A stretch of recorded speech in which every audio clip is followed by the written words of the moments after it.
മാരെ എല്ലാവർക്കും ഏറ്റവും പുതിയൊരു OTT അപ്ഡേറ്റ്സ് നമ്മൾ പറയാൻ വേണ്ടി പോകുന്ന എബ്രഹാം ഓസ്ലർ എന്ന് പറയുന്ന ജയറാം മമ്മൂക്ക കോമ്പൽ വന്ന മൂവിയായിരുന്നു. എനിക്കും ജനുവരിയിൽ 2024 ഏറ്റവും ആദ്യത്തെ ഹിറ്റ് സമ്മാനിച്ച ചിത്രം തന്നെയാണ് ഓസ്ലർ. മിഥുൻ ഉമാൽ തോമസ് ആൻഡ് ചിത്രൻ്റെ ഡയറക്ഷൻ ചെയ്തിട്ടുണ്ടായിരുന്നു. എനിക്കൊന്നൊരു മെഡിക്കൽ ക്രൈം ത്രില്ലറായിരുന്നു ഓസ്ലർ എന്ന് പറഞ്ഞ മൂവി.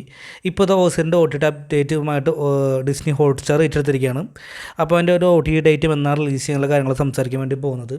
ഓസ്ലറിനെ കുറിച്ച് പറയുമ്പോൾ അലക്സാണ്ടർ എന്ന് പറയുന്ന കഥാപാത്രമായിരുന്നു നമ്മുടെ മമ്മൂക്ക ചെയ്തിട്ടുണ്ടായിരുന്നു. ഓസ്ലർ എന്ന് പറയുന്ന ഒരു പോലീസ് ഉദ്യോഗസ്ഥനായിരുന്നു നമ്മുടെ ജയറാം ചെയ്തിട്ടുണ്ടായിരുന്നത്. ജയറാമിൻ്റെ ഗംഭീരമായിട്ടുള്ളൊരു തിരിച്ചു വരുന്നൊക്കെ അന്ന് വിശേഷിപ്പെട്ട് ഞാൻ റിവ്യൂ അടക്കം ചെയ്തിട്ടുള്ളതാണ്.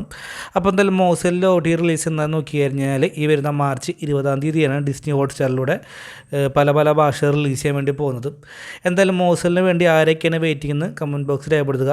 നിങ്ങളൊരു മമ്മൂട്ടി ഫാനാണോ അതോ ജയറാമിൻ്റെ ഫാനാണെന്നൊക്കെ പറയുക. അതോ ഓസ്ലർ നിങ്ങൾ കണ്ടിട്ടുള്ള വ്യക്തിയാണ്, എന്താണ് നിങ്ങളുടെ അഭിപ്രായം എന്ന് രേഖപ്പെടുത്താൻ മറക്കണ്ട.